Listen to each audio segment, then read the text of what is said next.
చేనేత కార్మికులకు మంత్రి సవిత గారు ఒక గుడ్ న్యూస్ చెప్పారు. తొందరలోనే ప్రతి నేతన్న అకౌంట్లలో 25,000 రూపాయలు జమ పడతాయి అని చెప్పేసి సభాముఖంగా అందరి ముందు కూడా చెప్పారు.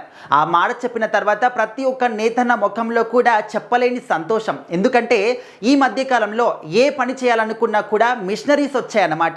చిన్న పనైనా కావచ్చు, పెద్ద పనైనా కావచ్చు, ప్రతి ఒక్క దానికి ఇంతకుముందు జనరేషన్తో పోలిస్తే ఇప్పుడు ప్రతి ఒక్క పని కూడా మిషనరీస్ చేస్తూ ఉన్నాయి. ఆఖరికి మనం చేసేటటువంటి ప్రతి ఒక్క పనిని కూడా రోబోట్లు పెట్టి ఆ పనిని కూడా రోబోట్లతో చేయిస్తున్నారు, మిషన్లతో చేయిస్తూ ఉన్నారు. అతి తొందరలో అసలు ఫ్యూచర్లో చూసుకుంటా ఉంటే మనము ఏ పని కూడా చేయకుండా ప్రతి ఒక్క పని కూడా ఆఖరికి మనం తిండి తినాలనుకున్నా కూడా రోబోను తినిపించేటటువంటి రోజులు వస్తాయేమో అని అందరికి కూడా భయం వేస్తుంది. సో అలాంటి క్రమంలో అంటే మారుతున్నటువంటి యొక్క టెక్నాలజీ కావచ్చు, జనరేషన్ కావచ్చు, అయినప్పటికీ కూడా మనకు మూలాలు అనేటివి కొన్ని ఉంటాయి. సో ఆ మూలాలు ఏమాత్రం కూడా మారకూడదు అని చెప్పేసి మన ప్రభుత్వాలు ఏం చేస్తున్నాయంటే గతం నుంచి మనకు ఏవైతే కొన్ని మూలాలు వస్తూ ఉన్నాయో, చేనేత కార్మికులు కావచ్చు, పనిముట్లతోని చేతులతోని ఏవైతే పనులు చేస్తూ ఉంటారో, చిన్న చిన్న పరిశ్రమలు ఏర్పాటు చేసుకుంటూ ఉంటారు. సో వాళ్ళందరికీ కూడా సహకారం అందించాలి అని చెప్పేసి కేంద్ర ప్రభుత్వం కానీ రాష్ట్ర ప్రభుత్వాలు కానీ ఆ విధంగా చేతి పనిముట్లతోని ఎవరైతే పనులు చేస్తూ ఉంటారో, పనులు చేసుకుంటూ ఉంటారో, చిన్న చిన్న పరిశ్రమలు వాళ్ళు ఏర్పాటు చేసుకుంటూ ఉన్నారో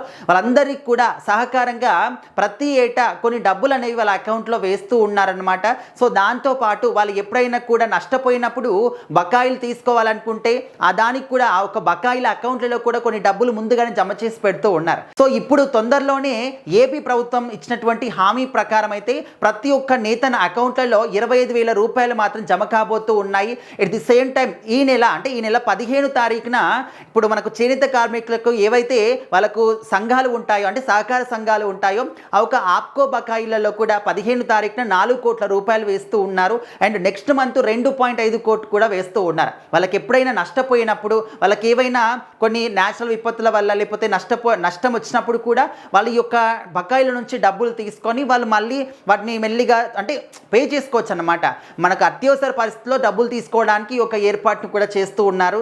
సో ఖచ్చితంగా ఓన్లీ ఆంధ్ర ప్రభుత్వం అనే కాదు, ప్రతి ఒక్క రాష్ట్రంలో కూడా ఈ విధంగా ఉన్నటువంటి చిన్న చిన్న పరిశ్రమలు ఏవైతే ఉంటాయో వాళ్ళందరికీ కూడా ప్రభుత్వం సైడ్ నుంచి సహకారం అందిస్తూనే ఉన్నారనమాట. ఎందుకంటే మన మూలాలు అనేవి ఎప్పటికి కూడా మర్చిపోకూడదు.